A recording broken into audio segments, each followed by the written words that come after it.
పట్టాభి గారు good evening అండి, నమస్తే. పట్టాభి గారు, ఇక్కడ రెండు కీలకమైన డెవలప్మెంట్స్ మనం 2 డేస్లోనే చూసాం.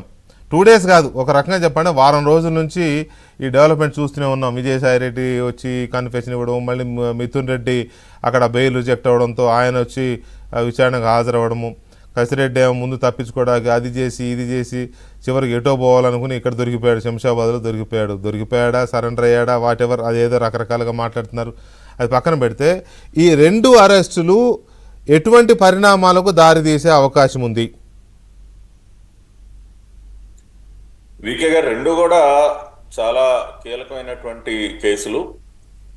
ఒకటి, వేల కోట్ల రూపాయలకి సంబంధించినటువంటి మద్యం కుంభకోణం, దేశంలోనే అతిపెద్దది. అవును. రెండవది, అధికారం తమ చేతుల్లో ఉంది కదా అని చెప్పి ఎంతటి దౌర్జన్యానికి పాల్పడొచ్చో, మహిళలను కూడా చూడకుండా ఏ రకంగా వీళ్ళు బరితెగించి ప్రవర్తించారో దానికి ఒక ప్రత్యక్ష ఉదాహరణ జత్వానీ గారి కేసు. రెండిట్లో కూడా కామన్ పాయింట్ ఏంటంటే తాడేపల్లి ప్యాలెస్. ఈ 2 కేసులకి కేంద్ర బిందువు తాడేపల్లి ప్యాలెస్, జగన్మోహన్ రెడ్డి. ఆయన కనుసన్నల్లోనే రెండు ఇష్యూస్ కూడా ఈ విధంగా జరగటం జరిగింది. కాబట్టి ఎండ్ పాయింట్ జగన్మోహన్ రెడ్డి దగ్గరికి వచ్చి ఆగాలి. మొన్న ఆయన నిన్న వాళ్ళు మాట్లాడుతూ ఏదో సాక్ష్యాలు సృష్టిస్తా ఉన్నారంట, ఏదో రుజువు చేయటానికి. సృష్టించడం ఏంటి వికే గారు? ఇప్పుడు ఆ రోజున లిక్కర్ స్కామ్ ఉందండి, ఉన్నటువంటి మద్యం పాలసీని మార్చమని మేము చెప్పామా? ఆయనే కదా మార్చింది దాన్ని. అది సాక్ష్యం సృష్టించటమా?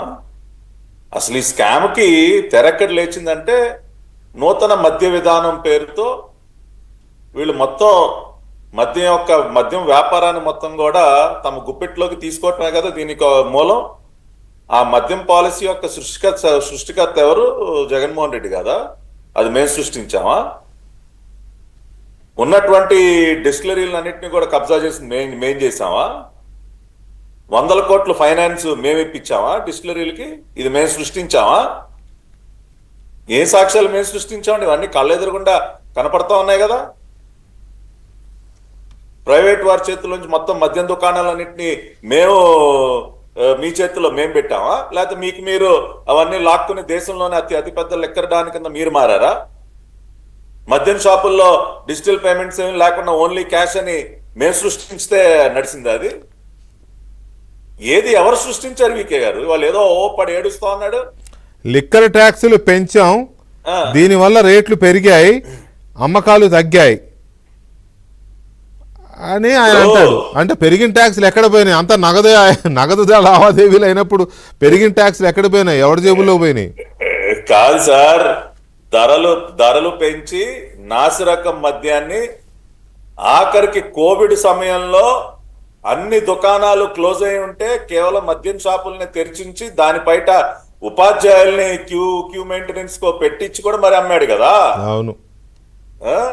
ధరలు పెంచి నాసిరకం మద్యం అమ్మి తన జేబులు నింపుకున్నాడు.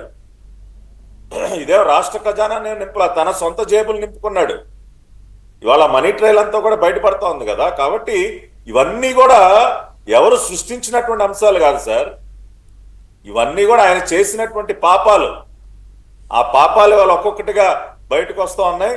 నిన్న మొన్నటి వరకు ఆయన ఆత్మగా పేరుగాంచినటువంటి వ్యక్తి వాళ్ళు ఆయనే, నేను విజిల్ బ్లోయర్ని, మొత్తం గొడ్డలొప్పదీస్తానని చెప్పి ఆయనే మాట్లాడుతూ ఉన్నాడు.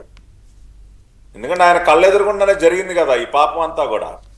కాబట్టి అయ్యా జగన్మోహన్ రెడ్డి గారు, ఇక్కడ ఎవరు కూడా ఏది సృష్టించట్లేదు, ఇదంతా కూడా మీరు సృష్టించినటువంటి స్కాము.